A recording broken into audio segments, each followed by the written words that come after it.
రొట్టెల పండుగకు నెల్లూరు బారా షాహీద్ దర్గా ముస్తాబోతోంది.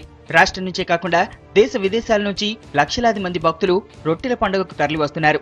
కోరిన కోరికలు తీర్చాలంటూ స్వర్ణాల చెరువులో భక్తులు కోరికల రొట్టెలు మార్చుకోవడం ఆనవాయితీగా వస్తోంది.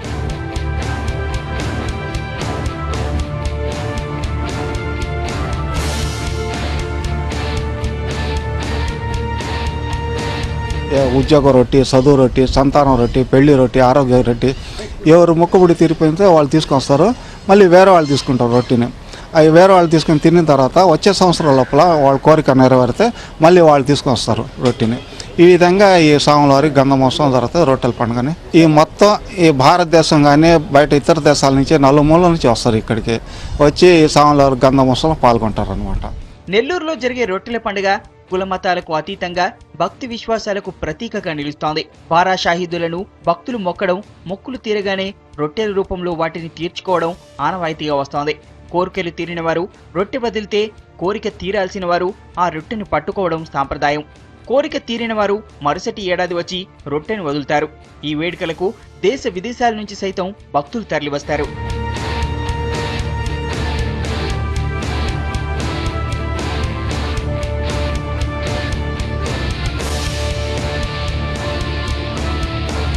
ఈ నెల 15 నుంచి 19 వరకు రొట్టెల పండుగ జరగనుంది. 4 రోజుల పాటు జరిగే వేడుకలకు అన్ని ఏర్పాట్లు పూర్తి చేశారు దర్గా కమిటీ జిల్లా అధికారులు. భక్తుల రద్దీకి అనుగుణంగా తాగునీరు, శానిటేషన్ సౌకర్యాలను ఏర్పాటు చేయడంలో కార్పొరేషన్ అధికారులు నిమగ్నమయ్యారు. రొట్టెల పండుగలో పాల్గొనేందుకు అధిక సంఖ్యలో వచ్చే మహిళా భక్తులను దృష్టిలో ఉంచుకొని అన్ని వసతులను అరేంజ్ చేశారు. రొట్టెల పండుగ సందర్భంగా ఎలాంటి అవాంఛనీయ సంఘటనలు జరగకుండా పోలీసులు అవసరమైన భద్రతా చర్యలు చేపట్టారు. ఇక్కడికి లక్షలాది మంది జనాలు ఆ యొక్క 3-4 రోజులు ఇక్కడికి రావడం జరుగుతుంది. దాదాపు 5 నుంచి 6-7 లక్షల మంది జనాలు ఇక్కడ వస్తారని అంచనా వేస్తున్నాము. వాళ్ళకు ఈ రొట్టెల పండుగ దాని యొక్క కస్టమ్ ట్రెడిషన్ ఆధారంగా వాళ్ళు ఏ విధంగా ఆ యొక్క పండుగను ఆచరిస్తారో, వాళ్ళ యొక్క ఆచరణ ఏ విధంగా చేసుకుంటారో దానికి అనుగుణంగా ఇక్కడ అన్ని కూడా ఫెసిలిటీస్ చేయడం జరుగుతుంది.